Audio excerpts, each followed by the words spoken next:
वासुदेव सुतं देव कंसचाणूरमर्दनं देवकी परमानंदम कृष्णं वंदे जगद्गुरुम। आज আমরা সনাতনী ভাইদের জন্য যে নিত্য পূজার যে প্রাথমিক পর্যায় সেইটির পরবর্তী পর্যায়ে আমরা প্রথম ভিডিওটিতে আমরা এই সম্বন্ধে প্রাথমিক যে কর্তব্য সেগুলো আমরা শ্রবণ করেছি। দন্তধাবন, প্রাতকৃত্য স্নান এবং তারপরে আমাদের বস্ত্র ধারণ, শিখা এবং তিলক ধারণ, অঙ্গুরি এবং দিশা নির্দেশ সহ আমরা সমস্ত কিছু বিস্তৃতভাবে কোনটি করণীয় কোনটি অকরণীয় সমস্ত সম্বন্ধে আমরা আগের ভিডিওতে বর্ণনা করেছি। আপনারা চাইলে আগের ভিডিওটি আমাদের দেখে নিতে পারেন এবং সেই সম্বন্ধে যদি কিছু জানার থাকে তাহলে আপনারা সেখান থেকে আপনারা জেনে নিতে পারেন। তো এবারে আমরা বেদেরও যেমন দুইটি অংশ রয়েছে, মন্ত্র এবং ব্রাহ্মণ, সেই অংশের সেই রকমই আমরা বর্তমান এই ভিডিওটি পূজার যে সামান্য কাণ্ড সেই সামান্য কাণ্ডের মন্ত্র অংশে এবার আমরা প্রবেশ করব। তার আগে পূর্বে ভিডিওতে যদিও আমাদের বলা আছে তবু আমরা আরেকবার উপকরণ সম্বন্ধে একটু জেনে নিই। জলপাত্র, বাম অংশে ঘণ্টা, কোষাকুষি, আচমন পাত্র, পুষ্প, গন্ধ, বিশেষ অর্ঘ্যার্থে শঙ্খ, বিসর্জন পাত্র, তাম্র টাটি, ধূপ, দীপ, এইগুলিতে মোটামুটি আমাদের এই কীর্তনটি আমাদের করা প্রারম্ভ হবে। ঠিক আছে, এরপরে চলুন আমরা এবারে মূল পর্যায়ে প্রবেশ করি। তো প্রথমে আমরা তিলক ধারণ করে নিলাম। তিলক ধারণ করে নিয়ে আমরা নির্দিষ্ট দিকে পূর্ব দিকে দিবসকালে এবং রাত্রিকালে উত্তর মুখে আমরা বসে গেলাম। বসে গিয়ে প্রথম যেটা আমাদের কর্তব্য সেটি হলো আমাদের আচমন করতে হবে। বিনা আচমন করে কিন্তু আমরা কোনো রকমের কর্তব্য, কোনো রকমের পূজা আমরা করার অধিকারী নই, কোনো দেব বিগ্রহ স্পর্শ করার অধিকারী আমরা নই। তো সেই জন্যে আমাদের প্রথমে হাতের মধ্যে এই যে অংশটা, এই অংশটা হচ্ছে, এইটা হলো আমাদের দেবতীর্থ, এটি হলো ঋষিতীর্থ, কড়ি আঙুলের নিচে এটি ঋষিতীর্থ, এবং এইটি হলো পিতৃতীর্থ, তর্জনীর শেষ এবং কনিষ্ঠার অগ্রভাগ, এই অংশটি হলো পিতৃতীর্থ, এবং এইটি হলো ব্রহ্মতীর্থ। এখানে সর্বদা গঙ্গা আদি তীর্থ এখানে বিরাজ করেন। তো সেই জন্যে এইখানে আমরা 3টে মাসকলাই পরিমাণ, 3টে মাসকলাই জলে ডুবে যাবে এই রকম পরিমাণ জল আমরা এইখানে আমরা ধারণ করব। এবং ধারণ করে মুখের সঙ্গে ঠোঁট স্পর্শ করবে না। আমরা কি করব না, আমরা এই জল নিলাম, জল নিয়ে আমরা মুখে এই রকমভাবে দেবো, ঠোঁট কিন্তু স্পর্শ হবে না, মুখের সঙ্গে হাতের ঠোঁট কিন্তু স্পর্শ হবে না। বা অনেকে সুপ করে মেনে দিচ্ছে এইরকম, কিন্তু এটা কিন্তু অশাস্ত্রীয়, এরকমভাবে হবে না। তো প্রথমে আমরা এই জলটি নিয়ে আচমন করব। আচমন বহু প্রকারের আছে। নমো বিষ্ণু, নমো বিষ্ণু, নমো বিষ্ণু, এই 3ভাবে নর্মালি করা যায়। এছাড়া শৈব এবং শাক্তদের জন্যে রিং আত্মতত্ত্বায় স্বাহা, রিং বিদ্যুতত্ত্বায় স্বাহা, রিং শিবতত্ত্বায় স্বাহা, এই মন্ত্রে আমরা আচমন করতে পারি শৈব এবং শাক্তদের জন্যে। এছাড়া বৈষ্ণবরা কেশবায় নম, নারায়ণায় নম, মাধবায় নম এবং গোবিন্দায় নম বলে হাতটি আমরা ধুয়ে নেব। এছাড়াও বৈদিক আচমনও রয়েছে, অমৃতপস্তরমসি আদি মন্ত্র রয়েছে, যেটি ব্রাহ্মণদের জন্য করণীয়। সেই ব্রাহ্মণদের জন্যের দিকে আমরা যাচ্ছি না, এটা সামান্য ক্ষেত্রে আমরা বৈষ্ণব, শাক্ত এবং পৌরাণিকভাবে 3টি আচমনের কথা আমরা শুনে নিলাম। তো নমো বিষ্ণু, নমো বিষ্ণু, নমো বিষ্ণু এইরকমভাবে নিলাম, নমো বিষ্ণু, নমো বিষ্ণু, এবং তৃতীয়বার নমো বিষ্ণু বলে আবার একটু জল নিয়ে হাতটা ধুয়ে নেব। হাত জোর করে নমো অপবিত্র পবিত্র বা সর্বাবস্থাম গত বিবা यस्मरेत पुंडरीकाक्ष सवाज्य अभ्यंतरो शुचि श्रीहरि श्रीहरि श्रीहरि माधवो माधवो वाची माधवो माधवो हृदि सरन्ति साधवे सर्वे सर्वकार्येषु माधवं शुक्लम्बरधरं विष्णु शशिवर्णचतुर्भुज प्रसन्नवदनं ध्यायेत् सर्वो विघ्नो प्रशान्तयेत्। श्रीहरि श्रीहरि श्रीहरि अखण्डमण्डलाकारं व्याप्तं येन चराचर तत्पददर्शितं येनै तस्मै श्रीगुरवे नमः। नमः श्रीगुरु नमः श्रीगुरु नमः श्रीगुरु। एते गन्धपुष्पे बोले একটি আমরা গন্ধ স্পর্শ করে এতে গন্ধপুষ্পে নমঃ শ্রী গুরবে নমঃ। এতে গন্ধপুষ্পে নম গাং গণেশায় নমঃ। এতে গন্ধপুষ্পে নম নারায়ণায় নমঃ। এতে গন্ধপুষ্পে নম শিবায় নমঃ। এতে গন্ধপুষ্পে সর্বাভ্য দেবেভ্যো নমঃ। এতে গন্ধপুষ্পে সর্বাভ্য দেবীভ্যো নমঃ। এত দূর করার পর এবারে আমরা একটি সূর্যার্ঘ্য প্রদান করব। আমরা দেখুন এখানে সূর্যার্ঘ্য প্রদান করব। এরপরে সূর্যার্ঘ্য প্রদান করার বিধি, ঠিক আছে। একটি তামার এই রকম পাত্র দরকার, যেটাকে কোষা বলে। এটি মিনিমাম অন্ততপক্ষে আমাদের 4, 4, 8, 4, 12 মিনিমাম 12 আঙ্গুলের হওয়া উচিত। এর মধ্যে একটি ফল থাকবে, জল থাকবে, দূর্বা থাকবে, আতপ চাল থাকবে, একটি ফল থাকবে, রক্তচন্দন এবং জবা পুষ্প থাকবে, জব, তিল এবং কোনো ক্ষেত্রে কোনো বিশেষ পরম্পরাতে এখানে তুলসী পাতাও দেয়া হয় সূর্য নারায়ণ স্বরূপে। তো মোটামুটি এই দ্রব্যগুলো এখানে থাকছে। একটি 1 বিত্তা পরিমাণ, এই 1 বিত্তা পরিমাণ একটি কুশও থাকবে। এতগুলি দ্রব্য যদি আমরা দিয়ে অর্ঘ্য প্রদান করতে পারি অতি উত্তম, কিন্তু নিত্যদিনে তো এটা সম্ভব না। তো সেক্ষেত্রে অন্ততপক্ষে জল দিলেও আমরা কার্যসিদ্ধি করে নিতে পারবো। যতটা সম্ভব আমরা জোগাড় করব, না পারলে শুধু জল দিয়ে আমরা অর্ঘ্য প্রদান করব, ঠিক আছে। বিরাসন মুদ্রায় আমাদের অর্ঘ্যটি প্রদান করতে হবে। বিরাসন মুদ্রা মূলত এইটি হলো বিরাসন মুদ্রা, ঠিক আছে। আমাদের ডান পায়ের উপরে আমরা বসে আছি এবং বাঁ পাটি এইরকম, অর্থাৎ যেমনভাবে হনুমানজি থাকেন এই রকমভাবে বুকের কাছে নিয়ে আমরা সূর্যার্ঘ্য প্রদান করব, ঠিক আছে। যদি একান্তই এই রকমভাবে করাটা সম্ভবকর না হয়, তাহলে সেক্ষেত্রে আমরা ডান পাটি ভূমিতে থাকবে এবং বাঁ পাটি এরকমভাবে তুলে নেব। ডান পাটি নিচে, বাঁ পাটি উপরে, এরকমভাবে তুলে নিয়ে আমরা অর্ঘ্যটি নিয়ে আমরা মন্ত্রটি বলবো। দেখুন এই সূর্যার্ঘ্য মন্ত্রের ক্ষেত্রেও কিন্তু ব্রাহ্মণ দ্বিজজাতির ক্ষেত্রে সামবেদীয় এবং যজুর্বেদীয় মন্ত্র রয়েছে, যা বিপ্র জাতিগণ আপনারা ভালোভাবেই জানেন। এছাড়াও শাক্তদের জন্য রয়েছে শাক্ত মন্ত্র, এবং বর্তমানে এটি যেহেতু সামান্য পূজার ক্ষেত্রে সকলের প্রযোজ্য হিসাবে আমরা এটি গ্রহণ করছি, তাই সামান্য যেটি সকলেই এই মন্ত্র বলে সূর্যার্ঘ্য দিতে পারেন, তো সেই মন্ত্রটি আমরা এখানে উচ্চারণপূর্বক অর্ঘ্যটি প্রদান করব। দেখুন জবা কুসুম শঙ্কাসম, এটি কিন্তু অনেকে অর্ঘ্য দিয়ে থাকেন, এটি কিন্তু সূর্যদেবের প্রণাম মন্ত্র, অর্ঘ্য মন্ত্র নয়। তো সেক্ষেত্রে আমরা অর্ঘ্যটি প্রদান করব। মন্ত্রটি আমরা জেনে নিই। এবারে আমরা তাহলে সূর্যার্ঘ্যের মন্ত্রটি বলে নেব।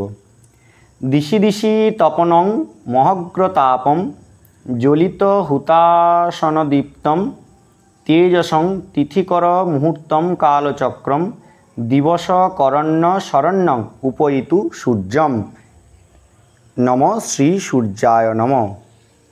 এই বলে আমরা সূর্যার্ঘ্য দিয়ে নেব। এবারে সূর্যদেবের উদ্দেশ্যে আমরা প্রণাম করব। জবাকুশম শঙ্কাশম কাশ্যপ্রিয়ম মহাদ্যুতিম ধন্তারিং সর্বপাপগ্ন প্রণতস্মি দিবাকর ভগবতে শ্রী সূর্যায় নম। এই বলে সূর্যদেবকে আমরা প্রণাম করে এরপরে আমরা আসছি আসন শুদ্ধির মন্ত্রে, ঠিক আছে। এই আসন শুদ্ধি করবার আগে আমরা তার আগে একটি বিশেষ যন্ত্র দেখে নিচ্ছি। এরপরে আমরা পুরুষ দেবতার পূজার ক্ষেত্রে ঊর্ধ্বমুখী ত্রিভুজ, অথবা যদি দেবী হতো তাহলে এটা অধোমুখী হতো, এটার বিপরীত হতো।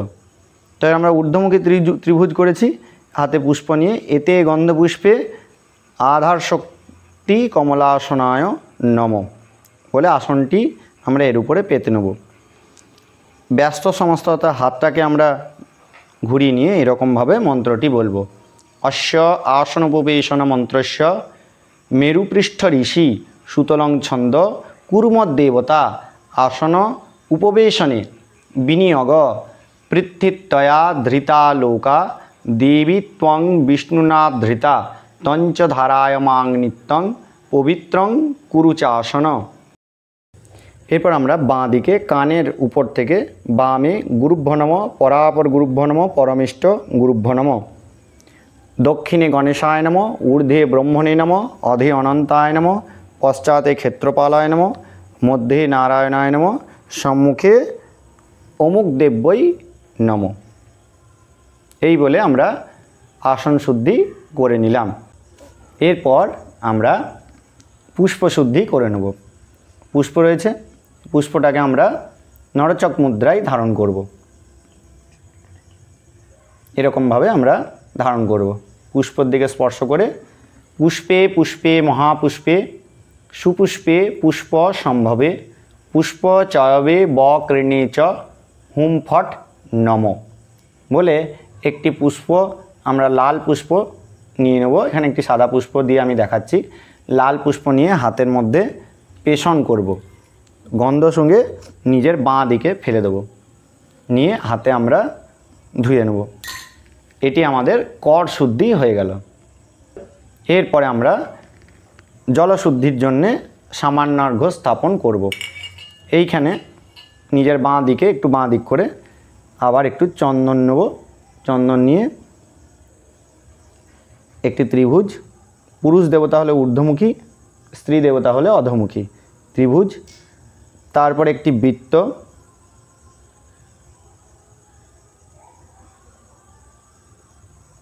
তারপরে একটি চতুষ্কোণ।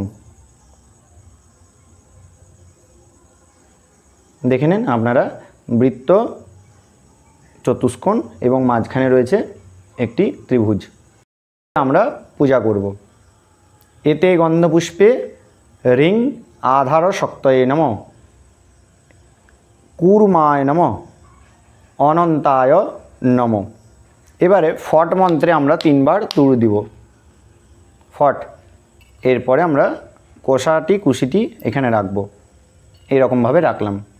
অথবা যদি আমাদের কাছে এই কুশি না থাকে তাহলে আমরা এখানে এই আচমন পাত্রটিও এখানে আমরা রাখতে পারি।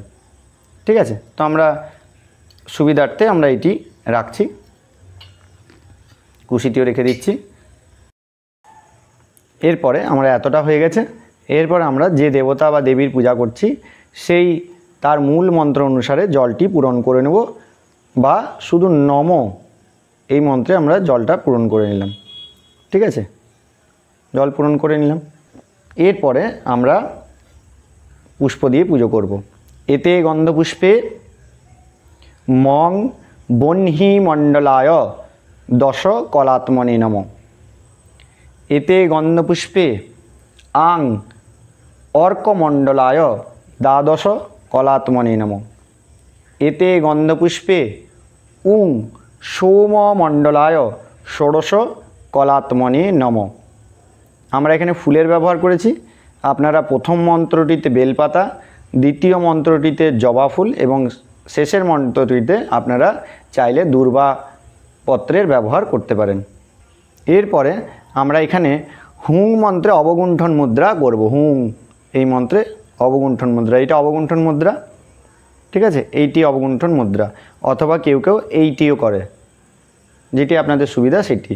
হয় বাঁ হাতের দিয়ে এই রকম অথবা এই রকম।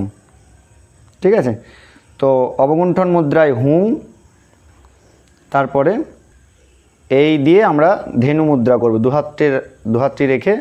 এরপরে এই রকমভাবে ধেনু মুদ্রায় বীজ মন্ত্র, যে দেবতার যে বীজ সেই অনুসারে আমরা বীজ মন্ত্র প্রদর্শন করব জলের মধ্যে, এবং চিন্তা করব যে এই জলটি অমৃততে পরিণত হলো। এরপরে ডান হাতের নিচে, আমরা উল্টো করে দেখাচ্ছি, ডান হাতের নিচে বাঁ হাতটি দিয়ে, নিচে ডান হাতটি থাকবে, উপরে বাঁ হাতটি থাকবে। এটি হলো মৎস্য মুদ্রা। ডান হাত থাকছে, তারপরে বাঁ হাত, এটি মৎস্য মুদ্রা। এবং এইটির শুধুমাত্র আমরা বাঁ হাতের, ডান হাতের বৃদ্ধাঙ্গুষ্ঠটা খালি ভিতরে ঢুকিয়ে নিলাম। এই রকমভাবে আমরা 1 2 3 4 5 6 7 8 9 10, এটি পুরুষ দেবতার ক্ষেত্রে। আর নয়তো নারী দেবতার ক্ষেত্রে 1 2 3 4 5 6 7 8 9 10 এইরকমভাবে আমরা জপটি করে দেবো। এখানে সেই দেবতার নাম মন্ত্র অথবা বীজ মন্ত্র 10 বার এখানে আমরা জপ করব। ঠিক আছে, যেমন আমরা রাম রাম রাম রাম রাম রাম রাম রাম রাম রাম এই রকম, অথবা দুর্গা দুর্গা দুর্গা দুর্গা দুর্গা দুর্গা দুর্গা দুর্গা দুর্গা এরকমভাবে আমরা জপটি করে নেব। পুরুষ দেবতা এবং নারী দেবতার ক্ষেত্রে আলাদা করে নিলাম। এক্ষেত্রে কিন্তু বীজ মন্ত্রের প্রয়োগ বলা হয়েছে। যদি বীজ মন্ত্র কেউ না পেয়ে থাকেন তাহলে নাম মন্ত্রের প্রয়োগ আপনারা করতে পারেন। হয়ে গেল। এরপরে এইটি হলো অঙ্কুশ মুদ্রা। এটি হলো অঙ্কুশ মুদ্রা। এই অঙ্কুশ মুদ্রায় আমাদের কিন্তু মনে রাখতে হবে যে এই নখ যেন আমাদের জলে না স্পর্শ হয়, নখের অংশ নয়, এরকমভাবে নিয়ে আমরা এই জলের মধ্যে এটা স্পর্শ করব। স্পর্শ করে আমরা বলবো গঙ্গে চ যমুনে চৈব গোদাবরী সরস্বতী নর্মদে সিন্ধু কাবেরী জলেস্মিন সন্নিধিং কুরু। এই মন্ত্রে আমরা জল শুদ্ধি করে নেব। এরপর আমরা ভূতশুদ্ধি করে নেব, যে ভূতশুদ্ধিটা একান্তই যে কোনো পূজার জন্যে বাধ্যতামূলক। এটি ছাড়া কোনো পূজাই সম্পূর্ণ নয়। বৈষ্ণবগণ এক্ষেত্রে ভগবান শ্রী গোবিন্দের চরণ নিজের হৃদয়ের মধ্যে ধ্যান করলেন এবং তাতেই ভূতশুদ্ধি হয়ে যাবে। এছাড়া আমরা রং মন্ত্রে একটু জল নিয়ে নিজের চারপাশে ছিটিয়ে মনে মনে চিন্তা করব যে আমরা একটি অগ্নির প্রাচীরের মধ্যে এই পূজাটি করছি। রং মৃগ মুদ্রায় বুকের আমরা হাত দিয়ে মন্ত্রটি বলবো। মূলা শৃঙ্গাট্টাচ্ছির সুষুম্না পথেন জীব শিব পরম শিবপদে যোজয়ামি নম। জং লিঙ্গ শরীর সুষয় সুষয় নম। রং সংকচ শরীর দহ দহ নম। পরমশিব সুষুম্না পথেন মূলা শৃঙ্গাট্টা মূলল্লস জল জল প্রজ্জ্বল প্রজ্জ্বল সুহংস নম। হয়ে গেল। আবার একবার হাত দিয়ে বলবো অশ্ব মাতৃকা মন্ত্রস্য ব্রহ্ম ঋষি মাতৃকা সরস্বতী দেবতা হল বীজানি সরাশক্তয় মাতৃকা লিপিন্যাসে বিনিয়োগ। শিরসে ব্রহ্মণে ঋষয়ে নম মুখে গায়ত্রী ছন্দসে নম হৃদয়ে মাতৃকা সরস্বত্যই দেবতাভ্য নম গুজ্জে হলেভ্য বীজেভ্য নম পাদয় স্বরেভ্য শক্তিভ্য নম সর্বাঙ্গে অব্যক্তায় কিলকায় নম বলে আমরা হাতটা ধুয়ে নেব। এরপরে একটি পুষ্প নিয়ে আমরা জলের মধ্যে ছিটিয়ে আমরা ঘণ্টা পূজন করে নেব। এতে গন্ধপুষ্পে জয়ধ্বনি মন্ত্র মাতায় ঘণ্টায় নম। এরপরে আমরা বিশেষজ্ঞ স্থানের নিচে আবার আগের মতন ত্রিভুজ বৃত্ত চতুষ্কোণ করে নেব। ফুল দিয়ে পুজো করব।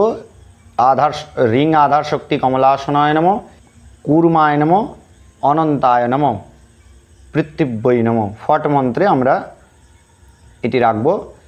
ফুল দিয়ে পুজো করব। মং বহ্নিমণ্ডলায় দশকলাত্মনি নম অর্কমণ্ডলায় দ্বাদশকলাত্মনি নম উং সমমণ্ডলায় ষোড়শকলাত্মনি নম। অঙ্কুশ মুদ্রায় আমরা আবার জলশুদ্ধির মন্ত্রটি বলে নেব। এই হয়ে গেল বিশেষজ্ঞ স্থাপন। এরপরে আবার আমরা মূল মন্ত্র 10 বার জপ করে নেব। এইখানের যে জলটি সেটি আমরা কোষাকুষির উপরে দিব। দিয়ে পরে এই জলটি আমরা সব কিছুর উপরে ছিটিয়ে দেবো। বং এ তস্মৈ সোপকর্ণ গন্ধাদিভ্যো নম। যদি আমাদের নৈবেদ্য আদি থাকে তার উপরেও ছিটিয়ে দেবো, নিজের উপরেও ছিটিয়ে নেবো, কারণ নিজেও আমি কিন্তু একটি দেবতার পূজার জন্য উপাচার। বং এ তস্মৈ সোপকর্ণ গন্ধাদিভ্যো নম। একবার এতদধিপতয়ে দেবায় ভগবান নারায়ণায় নম। প্রত্যেকটিতে একটি করে ফুল দিয়ে পূজা করে বলবো এতৎ সম্প্রদানায় পূজনীয় দেবদেবী ভো নম। এই বলে আমরা পূজা করে নিলাম। এই রকমভাবে আমাদের প্রথম পর্যায়ে পূজা হয়ে গেল। এইখানে আমাদের মোটামুটি সামান্য কীর্ত সম্পূর্ণ হয়ে গেল। এরপরে আমরা দীক্ষিতগণ গুরু পূজা, ব্রাহ্মণগণ গায়ত্রী সন্ধ্যা আদি করত, গণেশাদি পঞ্চদেবতা, ইন্দ্রাদি দিকপাল, সূর্যাদি নবগ্রহ আদি দেবতাদের পূজা সামান্যভাবে করত মূল পূজায় আমরা প্রবেশ করব।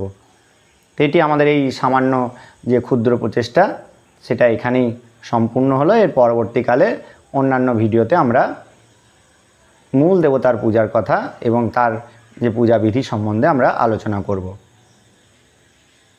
নিতাই গৌর প্রেমানন্দে হরি হরি বল।